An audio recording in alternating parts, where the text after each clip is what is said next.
Katie gets slimed at the Nickelodeon Awards and hear him say that. You know, they're giving us hints, aren't they, Donald? Everywhere, all the time. all the It's like time, a funny right? little pastime. Now, and you said the reason is because they just want to throw it in their faces and say, hey, we're doing this behind your backs, or actually in front of you, and we're hinting. Is it because they want to condition us, or is it just because they're just having fun with us, or are they supposed to tell us? It's two reasons.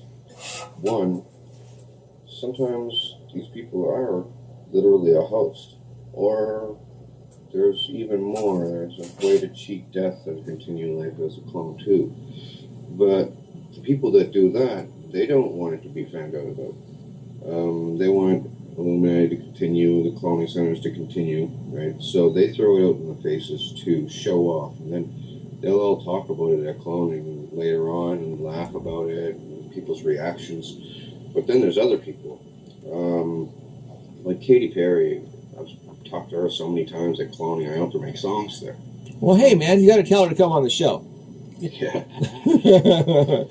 She might not even be your actual human being, dude. I don't care. No, I'm just saying by phone or by Skype. We'll talk about it behind the doors, right? Well, the second reason is that's pretty much the only way that someone would be permitted to talk without being punished for it. And the people that don't want to be there anymore, that are hoping for some kind of rescue, they can put out these hints in a hope against hope that someone is going to put the pieces of the puzzle together and en masse demand to know what's happening. You know, from the government or military or whatever. But it has to be done in large numbers because these people seem pretty hopeless. Because it's such a powerful thing. And they're kind of all dependent on me, all these desperate people that want out, right? Their souls back, right? They want me to be successful, but they know I'm going to be pretty mad because I got tortured there a lot, and it has affected me, but I'm still alive, and gave me bad health effects. Sure, let's talk about that. You've been out there spreading the word, but you're not making any money. You're not writing books. You're not doing any of that. We're not compensating you for this show tonight. And it's like you're out there telling people what you say is going on, and you might, and if this is for real, which a lot of people seem to think it is, and so far, you got some proof backing you up, man. That you can easily be taken out, dude. And obviously, you told us why and why not, possibly, maybe, but you're not making trillions of dollars, doing interviews, because you're not. I have never seen a book. Like you're not Alex Jones, you know what I mean? But only you haven't changed your story. You've kept going through, and probably have paid for it a little bit more than what you would like. Oh yeah, they punished me for saying things that they didn't want me to say. Then they told me, we'll get you way worse if you say any more, and I just do anyway. And it's hard to put it all into words because it was such a long time, right? After they had been torturing me to come up with these songs, or else, right? Then it became, well, there's nothing to do at cloning actually either. Like after you do the death sports, sword fighting, and there's a lot of sex and stuff going around there. After all that, it really loses the novelty really, really quick. And then you're just sitting there. You see the celebrities, people like to talk to the celebrities and say hi and everything, but they run out of material to talk about. And that's it. Like a little meet and greet with so many different people. And I mean, they're all there. Like Brad Pitt, Angelina Jolie, Justin Timberlake, Britney Spears, they're all there. Lady Gaga, they are all there. They all sit around next to each other in the stands. And then there's ground level people that aren't famous. That some of them are rich people, some of them aren't. Then there's all the politicians that are there. And the thing is, the torturing stuff, they started, when I couldn't come up with songs for a time, they would replace that time, because I was kind of like a spectacle there. They were all literally in awe of how I could come up with these songs. And I don't even know how I did it, but did. And let's see, they started to have me in like a torture spectacle. They would like strap me up to a cross, chain me up to a poster, hang me by the arms with cables from the ceiling of this big sports venue looking place. Then they would like torture me, and they would just sit there and watch me screaming.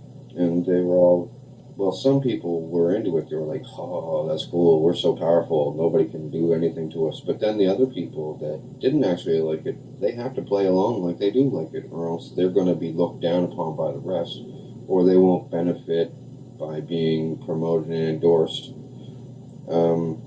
Or people would maybe suspect that they might try to talk or something, and then who knows what's going to happen to them. Like a good example is Chris Benoit, the wrestler. Supposedly, well, he did. He took out his wife and child and then himself. But that was all due to cloning. Like, he didn't just go insane or anything. He was trying to prevent his family from going there to get tortured. He tried to tell people about it too. He's like, but he didn't know what it was. He said, okay, somehow I'm getting blapped into an alternate reality or another dimension or something. And people are killing me there, and there's aliens there. And I'm not crazy. Nobody believed him. That's another thing about Tila Tequila. I wish I could find this video, but it's not anywhere that I can find it anymore. Before she had her aneurysm that time, which is what they did it. If you have a constant electric shock applied to your clone, you will have a heart attack or an aneurysm eventually. Depending on how old you are, faster if you're older, you'll die faster. But Tila went on video at some point, and she said, "Yeah, you guys got to help me. I'm being zapped into another dimension somehow. I don't know how. When I'm sleeping, and Queen Elizabeth is there. She sometimes eats people there, and there's demons." Which she means aliens, like, because demons are aliens. That's just another word for them. They have lots of names. But then she had an aneurysm through the night there, that same night. But she uploaded that video. Or was it 2 nights after that?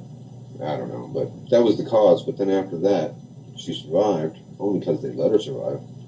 And then after that, she didn't say much or anything for a long time. Until the Clone Center radio show that she put out, which was really cool.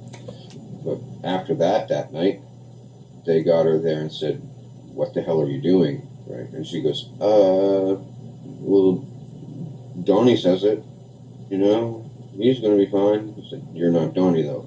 And then they said, "This guy wants to talk to you about this." So this big Vril Type 3 comes stomping out, those long-necked ones. But this one was older and more ugly, and it came out and it screamed in her face, like she was down standing in the dirt. And it came up to her, 2 or 3 inches from her face, nose to nose, and just started screaming in her face. And it's pretty freaky. Mind you, she didn't, scream or cry or anything. It was very impressive. Her hair was flying back. From the thing's breath. It's like, rah, right, screaming in her face. It went on for a while. And she just stood there and stared at it. I was impressed. Those are things that are very, very scary. Like, imagine Pumpkinhead from that movie, the horror movie Pumpkinhead. Right. This thing was right in front of her face, screaming, and she just stood there. Well, she looked scared, but she didn't let it show or anything.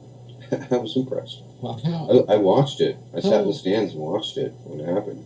How long, how long has this been happening? Like, we know about it's happening now, but I mean, like, how far back? Like, does this go all the way back to Egyptian days and prior to Egyptian days? I mean, Well, they were in Egypt, ancient Egypt times. Yeah, they've always been around. Vrills and other different things, they've always been around. And flying saucers and all that, that's nothing new. It's an old thing. Made better with modern technology, like a gyro. You know, like what they put in the segways, so segways will stay up and stable. right. They started putting those in UFOs too, because UFOs in the past, they would be kind of floppy, and they would go, like, they didn't have very much horizontal stability. But now with including a gyro in it, it'll be pretty stable. Well, I knew from what they were telling me and from what they showed me, because I made them prove everything to me, and I never ever assume or guess or have theories of my own, because if I'm ever wrong, you know, it's not going to be good. So I only ever really mention things that I know for certain are true, because